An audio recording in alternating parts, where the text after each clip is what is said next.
June 4th, 1942. Lieutenant John Jimmy Thatch Banks, hard over the Pacific, his Grumman F-4F Wildcat shuddering as tracer rounds slice past his canopy. Behind him, 3 Mitsubishi Zeros close in, sleek, deadly, faster than anything he's ever flown against. The Japanese pilots have every tactical advantage: better climb rate, tighter turning radius, superior maneuverability at altitude. His squadron mates are scattered across 20 miles of empty ocean, and the fuel gauge is creeping toward empty. In 30 seconds, he'll be dead. Unless the crazy idea he sketched on a napkin 3 months ago actually works. He keys his radio. His voice is steady, betraying nothing of the ice water flooding his veins. "Skipper to all Wildcats, execute the weave, now." Before we continue the story of how America's stubby little fighter became the weapon that changed the Pacific War, make sure to hit that subscribe button and tell me where you're listening from. Which city? Which state?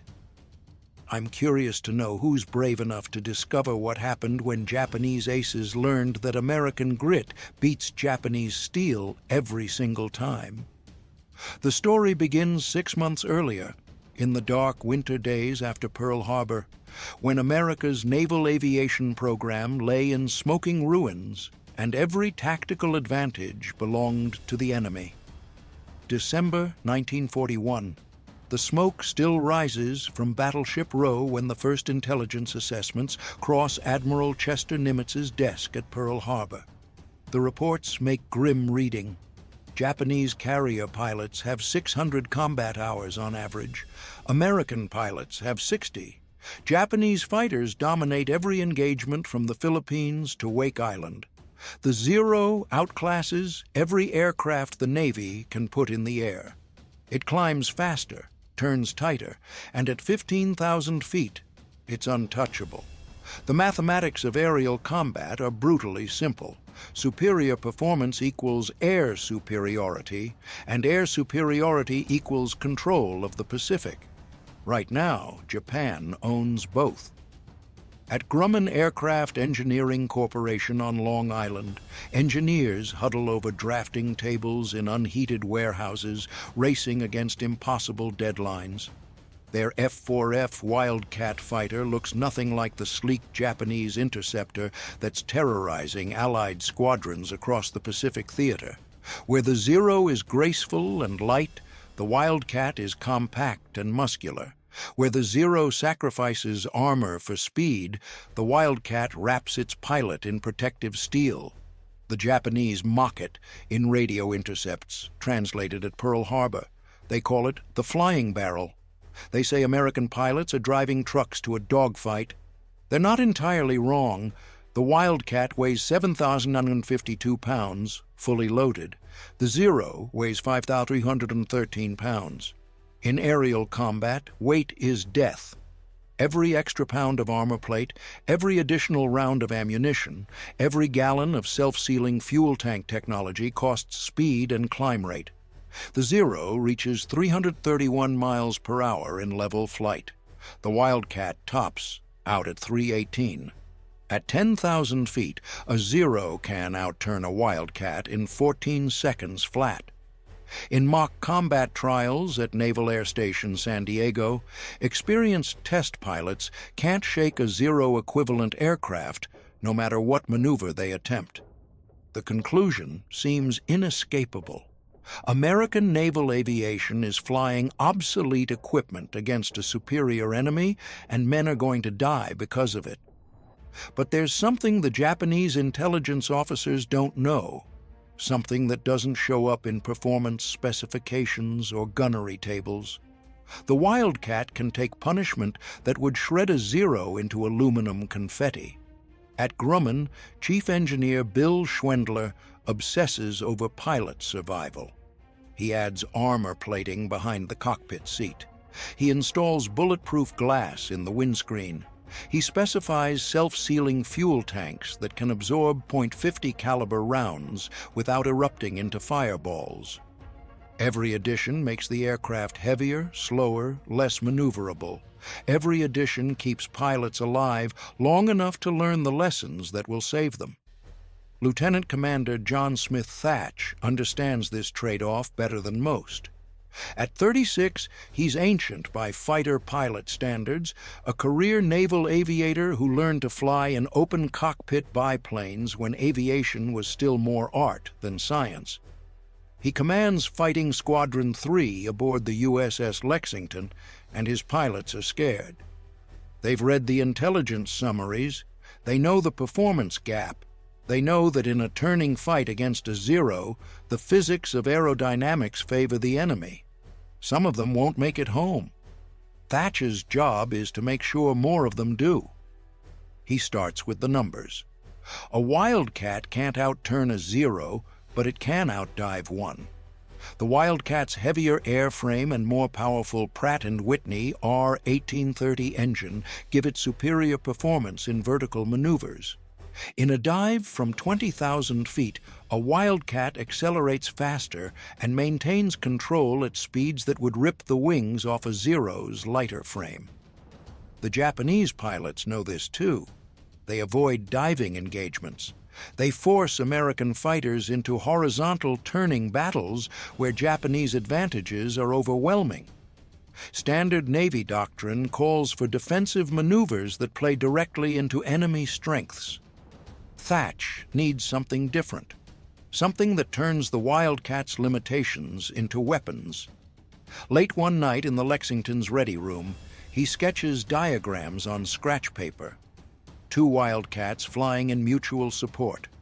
When a Zero attacks one aircraft, the pilot doesn't try to outturn the enemy. Instead, he flies straight at his wingman. The two aircraft cross paths. The Zero follows his target and suddenly finds himself in a crossing shot with the second Wildcat. If he continues pursuit, he dies. If he breaks off, he loses the advantage.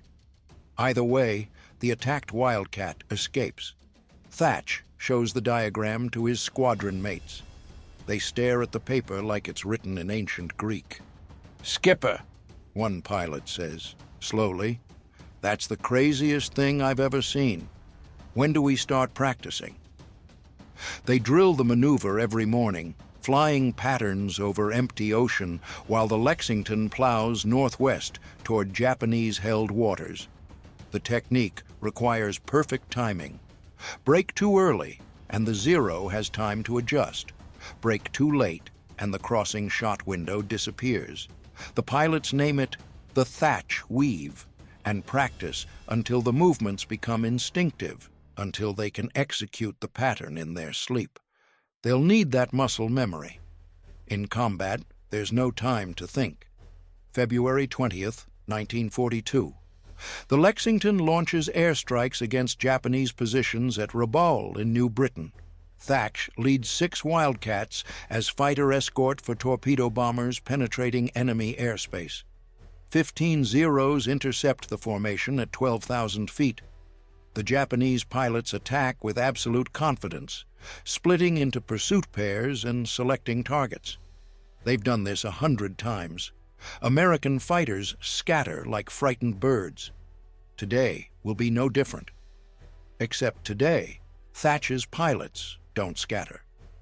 When 2 Zeros lock onto Ensign Edward Butch O'Hare's Wildcat, O'Hare doesn't panic. He flies straight toward his element leader. The 2 Wildcats cross. The pursuing Zero suddenly has 4 .50 caliber machine guns tracking his trajectory. He banks hard, breaking off the attack. O'Hare escapes. The Japanese pilots regroup, confused. They try again. Same result. The pattern holds. For 12 brutal minutes, Thatch's 6 Wildcats hold off 15 Zeros, using nothing but discipline and the weave. When the formation finally breaks contact and returns to the Lexington, all 6 Wildcats are damaged but flyable. 0 losses, 3 confirmed, 2 probables. American losses, none. In the debriefing, Thatch's after-action report is clinical and precise. The mutual support maneuver proved effective against numerically superior forces. Recommend immediate dissemination to all fighter squadrons. Within a week, every Navy fighter pilot in the Pacific is drilling the Thatch weave. Within a month, Japanese pilots stopped pressing attacks against coordinated Wildcat formations. The tactical equation is shifting. But isolated tactical victories don't win wars. Japan controls a defensive perimeter stretching from the Aleutians to the Solomon Islands, 6,000 miles of fortified bases and carrier groups. American intelligence knows the Japanese are planning something massive, a knockout blow designed to eliminate American carrier strength and force a negotiated peace. Radio intercepts point to an objective codenamed AF. Naval cryptanalysts at Station Hypo in Pearl Harbor work 20-hour shifts, breaking Japanese naval codes. They identify the target, Midway Atoll, a tiny speck of coral sand 1,400 miles northwest of Hawaii. If Midway falls, Hawaii becomes indefensible. Commander Joseph Rochefort, chief cryptanalyst, stakes his career on the intelligence. Admiral Nimitz believes him. The United States Navy has 3 operational carriers, Enterprise, Hornet, and Yorktown. The Yorktown took a bomb hit at the Battle of Coral Sea 2 weeks earlier and should be in dry dock for 3 months. Pearl Harbor shipyard workers perform miracles, patching hull damage and flight deck craters in 72 hours of non-stop labor. All 3 carriers sortie for Midway with orders to ambush the Japanese fleet. The Japanese bring 4 fleet carriers, Akagi, Kaga, Soryu, and Hiryu. Combined, they carry over 200 aircraft, including 73 Zeros flown by the finest naval aviators in the world. American carriers launch 100 fighter and attack aircraft, including 27 F-4F Wildcats from Fighting Squadron 3, now transferred to the Yorktown. John Thatch will lead the fighter escort for torpedo bomber squadrons, making the most dangerous attack run in naval aviation. Low-level, slow-speed runs straight into concentrated anti-aircraft fire. The night before the battle, Thatch sits in his stateroom writing letters he hopes his wife will never read. The odds are not favorable. Torpedo bombers require fighter escort to survive the gauntlet of Zeros defending the Japanese carriers, but fighters escorting low-altitude torpedo runs can't maintain altitude advantage for defensive maneuvers. They'll be slow, low, and vulnerable. The Japanese will have every advantage. Again, Thatch folds the letters and places them in his footlocker. He's done the math. He's drilled his pilots. Now it comes down to courage and the Wildcat's ability to absorb punishment. He tries to sleep. Sleep doesn't come. June 4th, 1942. Dawn breaks clear and cold over the Pacific. Japanese carriers steam toward Midway, launching attack aircraft to soften up the atoll's defenses before the invasion force arrives. They don't know 3 American carriers are waiting in ambush 200 miles northeast. At 0600 hours, American scout planes locate the Japanese fleet. Admiral Raymond Spruance orders immediate attack. Every available aircraft launches, racing southwest toward the enemy. The Japanese spot the incoming American formations at 40 miles out. Zero fighters climb to intercept. This is the battle that will decide the Pacific War. This is the moment where American pilots discover whether tactics and determination can overcome superior equipment. This is where the Wildcat earns its reputation or dies trying. Thatch leads his 6-plane division toward the Japanese carriers, flying cover for Torpedo Squadron 8 from the Hornet. The torpedo bombers are obsolete Douglas TBD Devastators, lumbering and slow, carrying weapons that malfunction more often than they explode. They need fighter escort desperately. But the timing goes wrong. Cloud cover separates the formations. When Torpedo 8 approaches the Japanese fleet, Thatch's fighters are 5 miles away and climbing hard to catch up. The Zeros fall on the torpedo bombers like sharks. Thatch watches helplessly as 15 TBD Devastators press their attack runs without fighter cover. Zeros cut them to pieces. 15 aircraft enter the attack. One survives. 29 men die in less than 10 minutes. Thatch's radio fills with final transmissions, calm voices reporting casualties as aircraft after aircraft explodes or cartwheels into the ocean. Then it's Thatch's turn. 6 Wildcats against 20 Zeros, with nothing but the weave and the guts to execute it when every instinct screams to run. The Japanese pilots attack with absolute confidence. They've just annihilated an entire squadron. 6 more American fighters are target practice. Thatch calls the weave. His pilots respond instantly, splitting into mutual support pairs and beginning the crossing pattern. The first Zero closes on Thatch's wingman. The pilot executes the maneuver perfectly. The 2 Wildcats cross. The Zero follows his target, and suddenly Thatch has a 2-second firing solution. 4 50 caliber machine guns converge. The Zero's unarmored fuselage disintegrates. Burning wreckage tumbles toward the ocean. The other Japanese pilots hesitate. They've never seen this maneuver. They regroup and attack again. Same result. Another Zero spins into the sea trailing smoke. The battle dissolves into chaos. Zeros attack from every angle.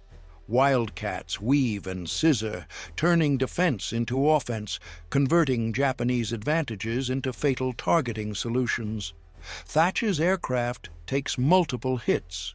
Rounds punch through the wings and tail section.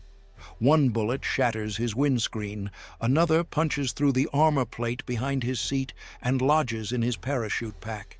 He keeps flying, keeps weaving, keeps coordinating his pilots through radio calls punctuated by the hammering of machine guns. The Wildcat's rugged construction saves them again and again. Hits that would destroy a Zero barely slow a Wildcat. The self-sealing fuel tanks prevent the catastrophic fires that consume lighter Japanese fighters. The armor plate stops rounds that would kill unprotected pilots. Grumman's obsession with survivability pays dividends measured in lives. After 12 minutes of continuous combat, the Zeros break contact. They're running low on ammunition and fuel. More importantly, they're rattled. They came expecting easy victories and found coordinated resistance that cost them 5 aircraft. Thatch's division reforms, counting bullet holes and checking fuel levels. Every Wildcat is damaged, every Wildcat is flyable, every pilot is alive. Below them, American dive bombers have found the Japanese carriers. 3 carriers burn, their flight decks erupting in secondary explosions as fires reach aviation fuel stores and bomb magazines. The 4th carrier, Hiryu, launches a retaliatory strike that will cripple the Yorktown before American dive bombers sink her too. By nightfall, all 4 Japanese fleet carriers will be on the bottom of the Pacific, taking with them the irreplaceable pilots who gave Japan air superiority. The Battle of Midway is over. Japan's offensive capacity is broken. The tide has turned. Thatch nurses his shot-up Wildcat back toward the Yorktown, hydraulic fluid streaming from punctured lines, engine running rough on damaged cylinders.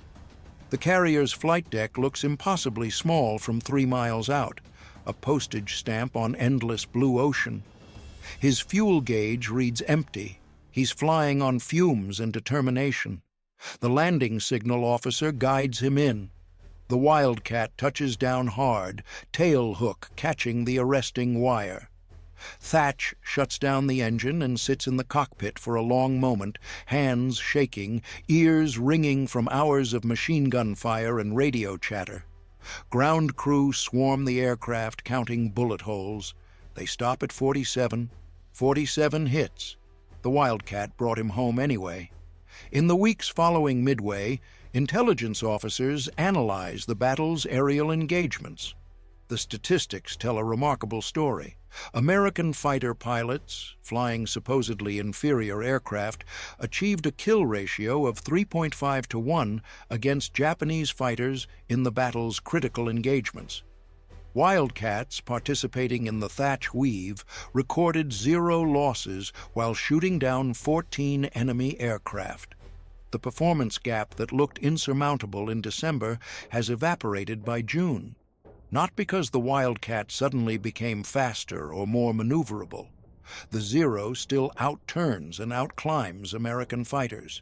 But the Zero's advantages only matter if Japanese pilots can force American fighters into the turning engagements where those advantages apply. The WWII denies them that opportunity, converting defensive maneuvering into offensive targeting. Tactics trump performance. Discipline beats instinct. The stubby little fighter barrel becomes the weapon that wins the Pacific. American aircraft factories are just getting started. Grumman produces 7,185 Wildcats between 1940 and 1945. General Motors manufactures an additional 839 under license. They fly from carriers and land bases across the Pacific Theater, from the Aleutians to Guadalcanal to the Philippines. Navy and Marine pilots accumulate combat hours at accelerating rates, learning lessons that turn rookies into aces. The Japanese can't replace their losses fast enough. Experienced pilots die in burning Zeros over Midway, the Coral Sea, Guadalcanal.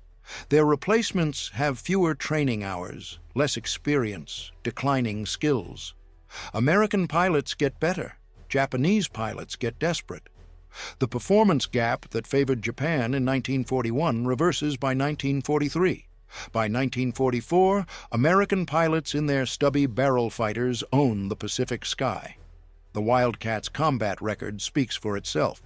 During its operational service, F-4F pilots are credited with 327 enemy aircraft destroyed against 178 Wildcats lost in air combat, a kill ratio of 6.9 to 1. No other fighter in American service in 1942 approaches that number. The Wildcat isn't the fastest or the most maneuverable, it's just the one that keeps pilots alive long enough to learn how to win. At Grumman's Long Island factory, workers paint kill markings on a Wildcat fuselage displayed in the cafeteria. By war's end, the entire aircraft is covered in victory symbols. They leave space for one more, a simple notation in black stencil. Midway, June 4th, 1942. They called us flying barrels. We called it victory. John Thatch retires from the Navy in 1960 as a full admiral, one of the most decorated naval aviators in American history. He never stops advocating for tactics over technology, for pilot training and mutual support over raw performance specifications. In interviews decades after the war, reporters ask him about Midway, about the moment when 6 Wildcats held off 20 Zeros and lived to tell about it. Thatch always gives the same answer. The Wildcat wasn't a beautiful airplane, it was a fighter pilot's fighter. It gave you a chance. That's all any of us ever asked for, just a chance to show what Americans could do when the chips were down. He pauses, remembering something. The Japanese pilots were brave, they were skilled, they flew excellent aircraft. But they made one critical mistake.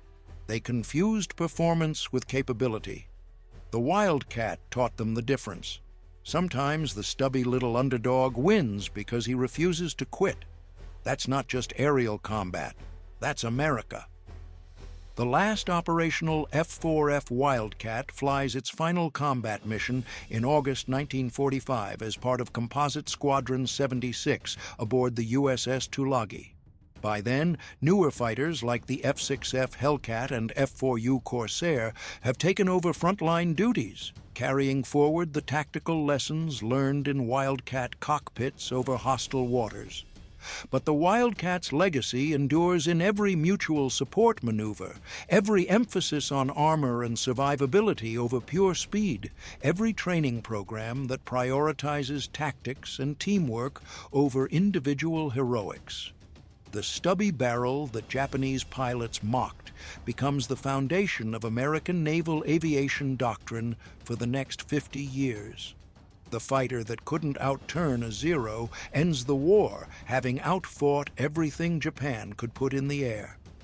Today, a dozen F-4F Wildcats still fly at air shows and commemorative events maintained by collectors and museums dedicated to preserving the aircraft that changed the Pacific War.